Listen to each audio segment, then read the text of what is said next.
Boas-vindas a mais uma análise aprofundada. A missão de hoje é explorar o capítulo 18. A responsabilidade civil do transportador. Isso. E, honestamente, esse é um daqueles temas que, à primeira vista, parece super árido, sabe? Uhum. Mas rege absolutamente tudo que a gente faz fora de casa. Pense na rotina diária, o deslocamento para o trabalho, aquela viagem de férias ou até a encomenda que chega pelo correio. Exato. Existe uma teia invisível de obrigações, garantias e riscos operando em silêncio no exato momento em que a porta de um veículo se fecha. É uma engrenagem que não para nunca. E a legislação que estrutura tudo isso é de uma complexidade fascinante. Sem dúvida. É um campo do direito que não lida com abstrações teóricas, mas com o movimento real da sociedade. E se conectarmos isso ao panorama geral, percebemos que a própria evolução da responsabilidade civil é uma resposta direta ao avanço da engenharia. Como assim? Pensa bem, até poucas gerações atrás, o transporte dependia de cavalos, né? Ou de embarcações à vela. Sim, o ritmo era outro. O ritmo era outro e os danos eram limitados. Mas, quando a sociedade introduz a máquina a vapor, o motor a combustão e depois a aviação comercial, A escala muda completamente. exatamente, cria-se uma capacidade inédita de transportar massas em alta velocidade. E com essa eficiência gigantesca, surgem riscos monumentais, perdas em grande escala. O sistema jurídico precisou ser completamente reescrito para lidar com o potencial destrutivo do progresso. E é exatamente por isso que quem está ouvindo a nossa discussão hoje deve prestar atenção. Com certeza. Todos nós assinamos esse contrato invisível de segurança. Pegamos caronas, voamos em aviões, enviamos pacotes. Mas raramente a gente para questionar a verdadeira extensão dessa rede de proteção. A gente só pensa nisso quando dá problema. Pois é, quem realmente paga a conta quando a tecnologia falha ou o fator humano erra? Certo, vamos destrinchar isso começando pela base estrutural, que é o transporte de coisas. O ponto de partida clássico. Sim, e não vamos perder tempo com aquelas definições super básicas de contratos sendo bilaterais, consensuais e onerosos.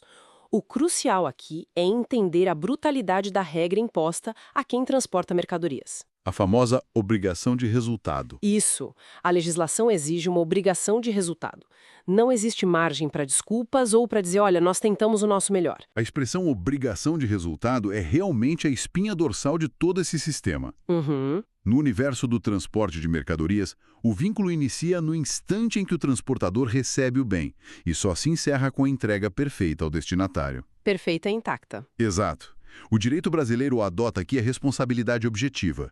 Ela é alicerçada na teoria do risco e muito reforçada pelo Código de Defesa do Consumidor. O que, na prática, muda o jogo para o cliente, né? Muda completamente. Significa que, se uma empresa decide lucrar operando uma logística complexa, ela absorve integralmente os riscos dessa operação. Quem teve a mercadoria danificada não precisa bancar o detetive. Não precisa investigar os processos internos da transportadora? Não. Nem provar que houve negligência de algum funcionário específico.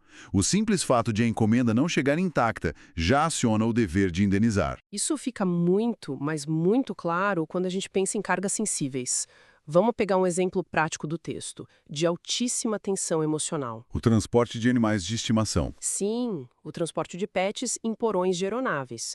Se um animal infelizmente morre durante um voo devido a uma falha na pressurização ou a uma variação drástica de temperatura no compartimento de carga, O que infelizmente acontece. acontece. A companhia aérea está imediatamente no banco dos réus. A responsabilidade é colossal. De forma objetiva, sem discussão de culpa. Mas, para jogar um pouco com a outra perspectiva, certamente existe um limite para essa responsabilidade, não? Tem que existir. O que acontece se o animal já embarcar com uma condição cardíaca grave e indetectável e vier a óbito pelo simples estresse natural do voo sem nenhuma falha da máquina? Excelente provocação!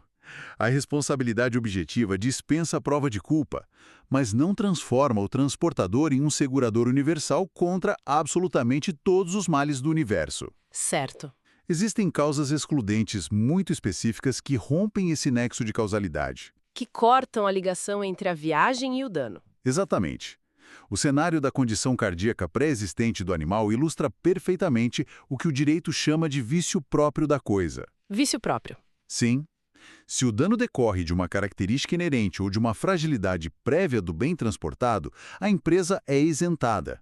Outra exclusão clássica é a força maior ou a culpa exclusiva do remetente. Como no caso de um acondicionamento bizarro de mercadorias, né? Perfeito. Se alguém decide despachar uma escultura de vidro finíssimo dentro de uma caixa de sapatos comuns. Sem plástico bolha, sem nada. Sem nada, e a peça vira pó no trajeto, a transportadora não pode ser punida pela total falta de bom senso de quem enviou. Exatamente.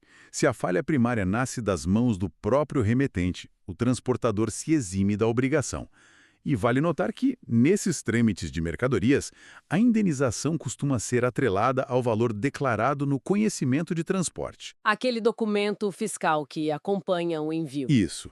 É uma forma de precificar o risco para ambas as partes desde o início. Só que o mercado sempre tenta encontrar uma rota de fuga, né?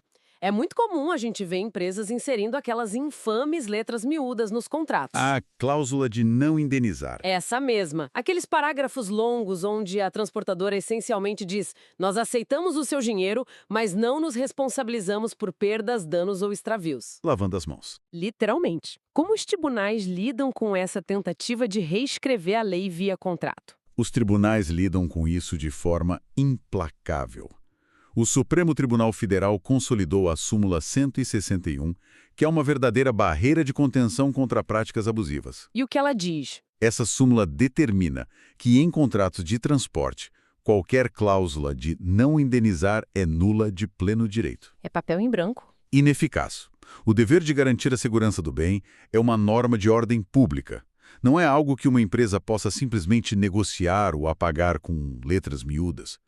Se a lei determina a obrigação de resultado, o contrato particular não tem o poder de revogar essa proteção. Aqui é que a coisa fica realmente interessante. Porque vamos mudar de sujeito. Exato. Deixamos de lado as caixas de papelão e os porões de carga e entramos no transporte de seres humanos. Quando o objeto transportado tem batimentos cardíacos e paga passagem, a dinâmica muda de figura. Fica muito mais rigorosa. Existe uma cláusula implícita de segurança, também conhecida como cláusula de incolumidade. Isso. Basicamente, é a promessa jurídica de que o passageiro sairá do veículo respirando e nas exatas mesmas condições físicas em que entrou. A cláusula de incolumidade é, sem dúvida, um dos pilares mais sagrados do direito civil moderno. Ao adquirir uma passagem, o foco não é meramente o deslocamento geográfico. Ninguém paga só para ir do ponto A ao B. Paga para ir com vida. O serviço contratado é primariamente a preservação da vida e da integridade do passageiro. E a violação dessa cláusula aciona a responsabilidade objetiva na sua forma mais pura e contundente. A jurisprudência não tem tolerância para falhas quando vidas humanas estão em jogo, especialmente sob a ótica das relações de consumo. E isso nos leva a um dos conceitos mais fascinantes e, francamente, assustadores para o setor corporativo. O caso dos terceiros. Sim. Vamos visualizar a cena que o material traz.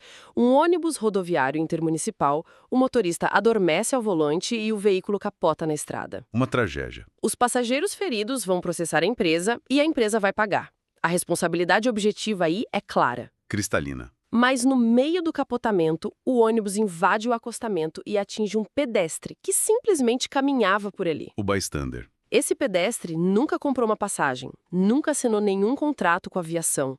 Qual é o amparo jurídico para ele? Essa é uma demonstração brilhante de como o direito expande sua proteção para além do papel assinado. Esse pedestre é classificado como um consumidor por equiparação, ou, utilizando a terminologia importada que você mencionou, um bystander. Consumidor por equiparação. Faz muito sentido. A lógica jurídica é irretocável. Se a empresa explora uma atividade de alto risco nas vias públicas para gerar lucro, o ônus desse risco deve cobrir não apenas os clientes diretos. Deve cobrir a sociedade ao redor. Qualquer indivíduo na sociedade que sofra as consequências de uma falha operacional. O pedestre, portanto, goza da mesmíssima responsabilidade objetiva que protege os passageiros lá dentro. Ele não precisa provar que o motorista dormiu. De forma alguma. Ele não precisa provar que houve falha na manutenção ou cansaço do motorista. A empresa responde integralmente pelo dano causado a esse terceiro. O terror financeiro de ser uma empresa de transportes é real. Mas vamos tensionar isso um pouco mais. Vamos lá. E se a culpa do capotamento não for do motorista do ônibus? Digamos que o ônibus esteja na sua faixa, velocidade correta, tudo certinho. Certo. E um carro de passeio conduzido por um indivíduo completamente embriagado cruza um sinal vermelho e atinge o ônibus em cheio, causando ferimentos graves aos passageiros. Um cenário muito comum, infelizmente. Para um leigo, parece um absurdo que a empresa de ônibus pague a conta quando ela foi, essencialmente, mais uma vítima do motorista bêbado. É uma reação intuitiva natural. Achar que a culpa exclusiva desse terceiro deveria isentar a empresa de ônibus. No entanto, o sistema adota uma postura diferente, sacramentada na súmula 187 do STF e no artigo 735 do Código Civil. E qual é o racional por trás disso? O raciocínio é focado na vulnerabilidade da vítima. O passageiro tem a seu favor a cláusula de incolumidade absoluta.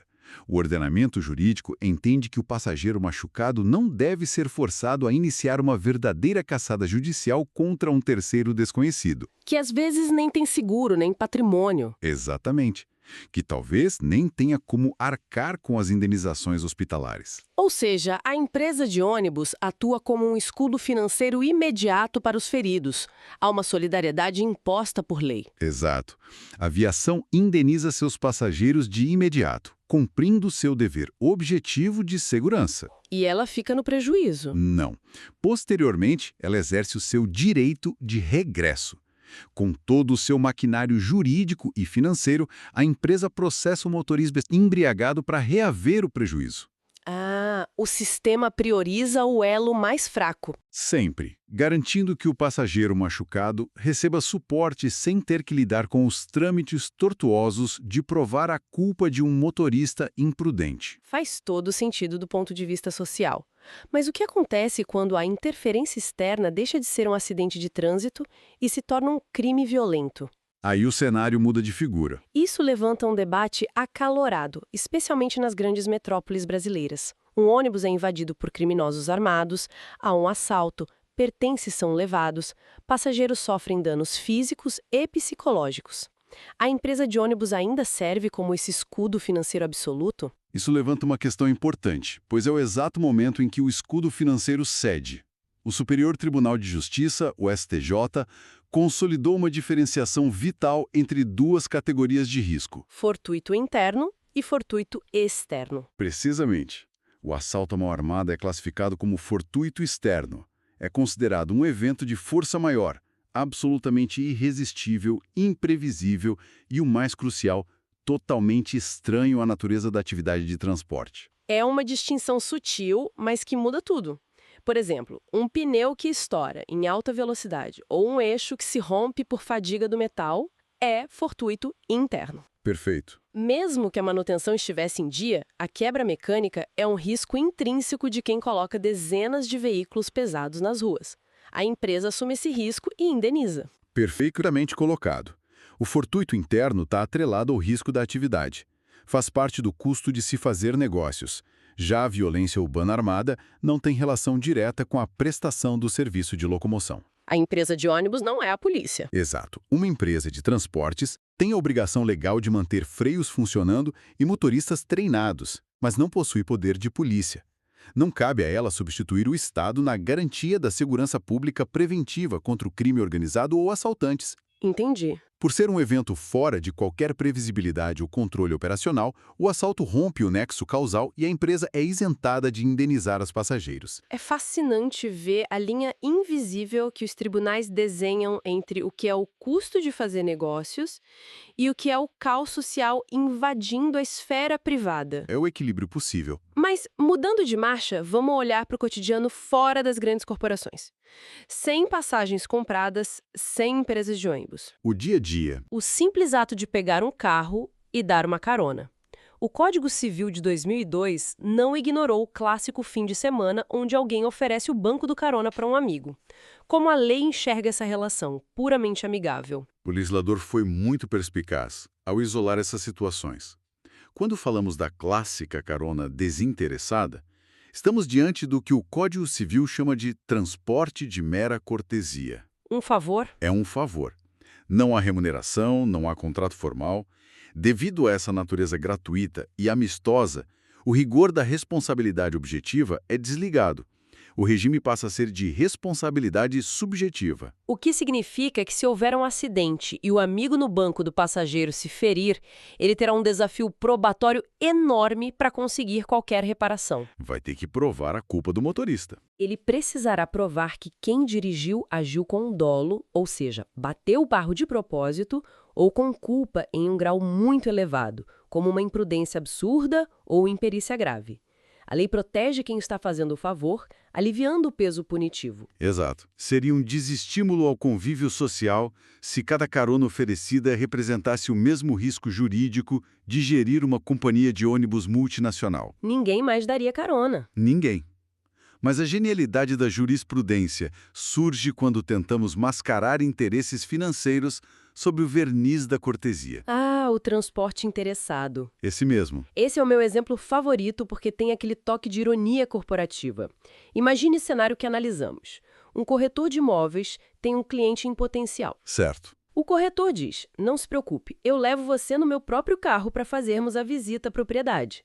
Aparentemente, é um gesto de pura gentileza. Um cara super bacana. Super bacana. Não há cobrança de tarifa, não tem taxímetro rodando, mas paira no ar uma robusta comissão de 5% caso o negócio seja fechado na volta. E aí que a armadilha jurídica se fecha. O que a lei investiga não é apenas a troca direta de dinheiro pela viagem, a passagem em si, mas a vantagem econômica indireta. O lucro subentendido. O corretor está utilizando aquele deslocamento como ferramenta primária para viabilizar um negócio lucrativo, o interesse patrimonial secundário descaracteriza completamente a mera cortesia. Havendo interesse financeiro, o verniz do favor se desfaz. E a mágica jurídica acontece. A relação é reclassificada e as regras estritas do contrato de transporte voltam a vigorar. E de repente, por causa da esperança de fechar uma venda, aquele passeio amigável se transforma em uma relação de responsabilidade objetiva. Imediatamente, Se um pneu estourar e houver um acidente, o cliente ferido tem a proteção máxima da lei e não precisa provar a culpa do corretor. isso mesmo. É incrível como uma pequena margem de lucro oculta transforma completamente as regras do jogo. O direito busca a essência da relação, não apenas a forma externa. Quem aufere o bônus financeiro indireto deve suportar o ônus do risco criado. É a balança da justiça operando nos bastidores de uma simples volta de carro no bairro. Então, o que isso tudo significa quando elevamos a discussão e saímos da estrada em direção aos céus? A aviação. O transporte aeronáutico introduz uma camada colossal de complexidade.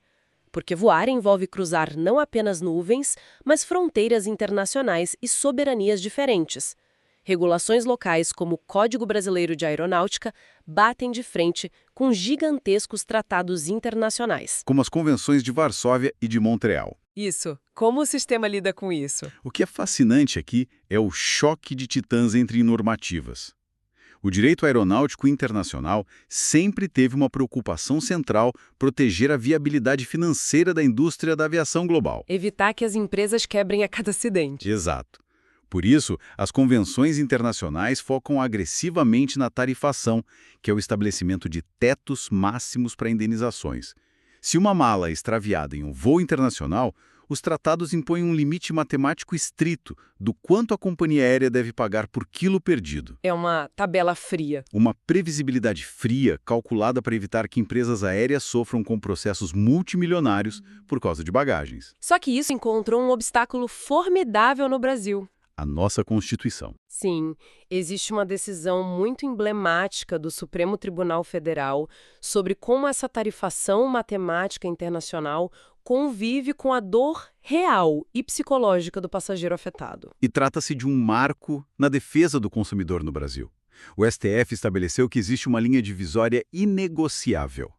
Sim, o teto indenizatório estipulado pelas convenções internacionais é válido. Tem validade legal. Tem, mas aplica-se estrita e unicamente aos danos materiais, ou seja, o valor financeiro das roupas e objetos dentro da bagagem extraviada. No entanto, o dano moral, a dor, o abalo psicológico de ter pertences pessoais irrepetíveis perdidos. Aquela lua de mel completamente arruinada na Europa porque as malas desapareceram no meio do caminho. Exatamente. Esse sofrimento não se submete aos limites matemáticos de Varsóvia ou Montreal. Porque a Constituição Federal garante a reparação integral dos danos morais. E nenhum tratado assinado em outro continente pode revogar uma garantia constitucional básica nossa. Perfeito. A indenização pelo sofrimento deve ser proporcional à real extensão do dano provado, independentemente do que diz o cálculo internacional de peso por bagagem. E, por falar em frustrações aéreas, é impossível não mencionar o infame overbooking. O pesadelo dos aeroportos. A prática de vender mais assentos do que a capacidade física do avião, apostando nas estatísticas de passageiros que não aparecem. Como os tribunais enxergam isso? O overbooking é tratado pelo judiciário não como um acidente ou um imprevisto climático. É visto como uma escolha comercial fria e deliberada para maximizar lucros em detrimento da segurança contratual do consumidor. É um risco calculado pela empresa que prejudica quem pagou certinho. Exato. A jurisprudência reconhece que impedir o embarque de quem comprou a passagem legitimamente gera danos morais diretos. Dano em ré ipsa. Sim, fundamentados na aflição e na quebra abrupta de expectativa. O passageiro é deixado no saguão com compromissos perdidos, apenas porque um algoritmo de otimização de lucro falhou na sua aposta, e a penalização sobre a empresa nesse cenário costuma ser exemplar. Para fechar esse mergulho nas responsabilidades, há um último agente com bolsos muito profundos e obrigações vitais no transporte: o próprio Estado. O garantidor de última instância. Em casos de acidentes aéreos trágicos, a culpa nem sempre morre na companhia aérea. O Estado também entra na mira. A responsabilidade estatal é a camada final e mais abrangente de segurança. A aviação civil atua sob concessão e fiscalização rigorosíssima do poder público. Se houver um acidente e ficar comprovado na investigação técnica que houve omissão culposa do Estado, Por exemplo, falhas em agências reguladoras. agências que falharam grosseiramente na fiscalização da manutenção de frotas ou negligência profunda na regulação e treinamento de controladores de voo. Nesses casos, a responsabilidade objetiva atinge os cofres públicos. O Estado tem o monopólio da regulação. Logo, responde perante a sociedade quando a sua inércia contribui diretamente para a queda de uma aeronave. É uma teia incrivelmente interligada de responsabilidades. Para fazermos aquele resumo dinâmico e consolidar o que debatemos hoje, nós vimos como a legislação diferencia implacavelmente o risco que a empresa deve assumir internamente. Como peças defeituosas. Do risco externo imprevisível, como a violência armada urbana, que afasta a culpa de quem transporta. Analisamos a blindagem quase absoluta garantida pela cláusula de incolumidade Assegurando que passagens compradas sejam contratos de sobrevivência. e a genialidade de equiparar pedestres e transeuntes atingidos a consumidores, garantindo amparo financeiro a quem sofre os efeitos da atividade de risco. Foi uma síntese excepcional. E o que emerge de toda essa análise é a percepção clara de que o direito vive um constante estado de tensão e adaptação. O objetivo perpétuo é harmonizar o progresso tecnológico massivo e a eficiência logística com o valor inegociável que é a integridade humana. As regras de responsabilidade não existem para engessar a economia, mas para assegurar que o custo humano da inovação não seja suportado pela parte mais frágil. E essa tensão entre inovação e a preservação humana nos leva a uma provocação final fascinante, construindo diretamente sobre tudo o que discutimos hoje. Abrimos com a premissa de que a revolução dos motores a combustão reescreveu as regras da responsabilidade civil no passado. Verdade. Hoje, vimos que os tribunais separam milimetricamente a falha da máquina, que é o fortuito interno, da falha do condutor humano ou de terceiros. Mas o que acontece amanhã? Como o nosso arcabouço jurídico vai sobreviver à implementação em massa de veículos autônomos de nível 5? Uma excelente questão. Quando as ruas estiverem cheias de carros dirigidos por inteligências artificiais e um acidente fatal inevitavelmente ocorrer, de quem é a culpa? A máquina e o condutor serão exatamente a mesma coisa. Muda tudo o paradigma. Se o software tiver uma alucinação digital e tomar uma decisão que tira uma vida, Isso será enquadrado como um fortuito interno de responsabilidade da montadora ou o desenvolvedor do código lá no Vale do Silício responderá criminalmente. Nossas antigas definições de dolo, culpa, risco e solidariedade estão prestes a colidir com uma tecnologia que remove o livre-arbítrio humano da equação de trânsito. Fica aí essa imensa interrogação para continuar ecoando na mente de quem está nos ouvindo. É o próximo grande capítulo do direito. Com certeza. É muito gratificante compartilhar esse mergulho intelectual com quem acompanhou o debate até aqui. O objetivo é manter sempre o pensamento crítico afiado, pois as regras mais corriqueiras que governam nossa ida até a esquina escondem debates filosóficos e legais gigantescos. Um grande abraço a quem sintonizou e até a próxima análise aprofundada.